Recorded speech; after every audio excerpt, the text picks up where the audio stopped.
Hey guys, Matt here, and I was cruising around on the Infinite Disc site a couple weeks ago, and one of the funniest stock stamps I've ever seen struck me on this disc from a new company, and it was the Mad Cat from Lone Star Disc here. I don't know how well you can see that little fella. He kind of looks like a really angry Garfield with some X's for eyes, probably drawn by a 5-year-old. And I thought, I've just got to get that thing and see if it's any good. So I ordered one in their Bravo plastic. It's 174 grams, so pretty close to their max weight. They bill it as a Fairway driver at 9502.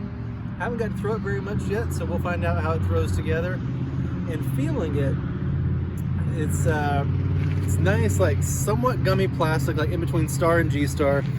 If you look at the profile, it's got some dome, not a lot. It'll pop, but it's more because it's flexible than because the dome's huge. And it's got a slightly tapered edge that reminds me a little bit of another very popular fairway driver, the Discmania PD power driver. This is the Dark Maul 2 version, the Color Glow Avery Jenkins one. You get a look at that. It's got the cool bear stamp, and it has a similarly even more extremely tapered edge there. And the feel in the hand, this one's a little flatter actually than the Mad Cat, but there are some domey PDs out there. The feel struck me as very similar on both of these, so I'm going to give them some throws, backhand and forehand, and see which one we like better and how good is the Mad Cat. Got a little bit of a pretty straight cross tailwind today, so that might make him fly a little more overstable. We'll see.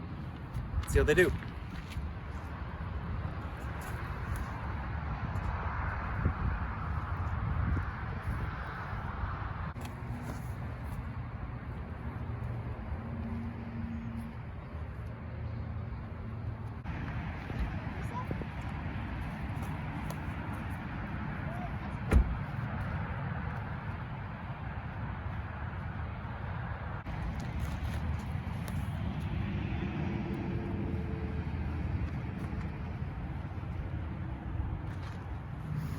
Okay, so on the first two sets of throws, with the first one that's kind of a flat 80% throw, the Mad Cat was just short of 350 and the PD2 is 365.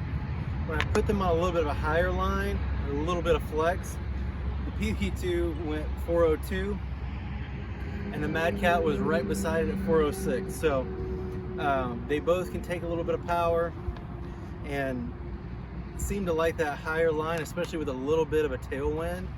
I'm going to try with the backhand now and see if I can get him to go anywhere.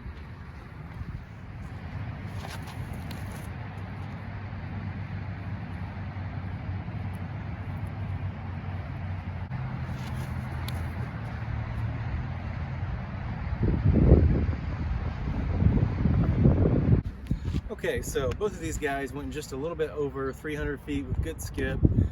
Pretty much what I would expect from my decent but not great backhand and a slightly overstable disc like this. Now I'm going to try my one more line, which is what I use this class of disc for a lot, which is about a 300-foot backhand spike hyzer. I think that's where a lot of you guys might be using a disc like this, especially in some windy conditions like we're dealing with right now. Let's see how they do.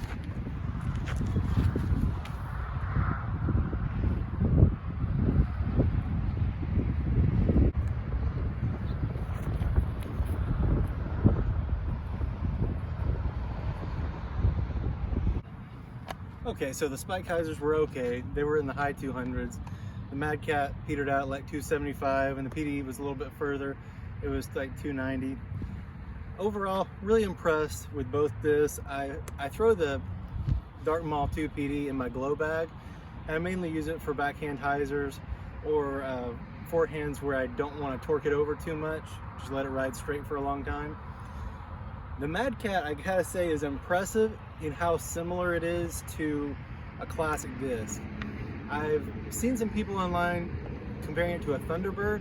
I think it's a touch more overstable than a Thunderbird. I think it's closer to a PD or a Raptor or something like that. Like in between a PD and a Raptor, kind of like a Scepter from Infinite Disc, but not quite as hard fading, but it's in that vicinity.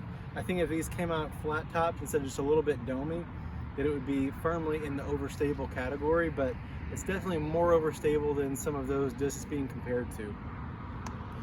I'm impressed with the Bravo plastic. It's grippy, a little flexy, but it doesn't slide around in your hand and doesn't flex too much when you're trying to get a clean release.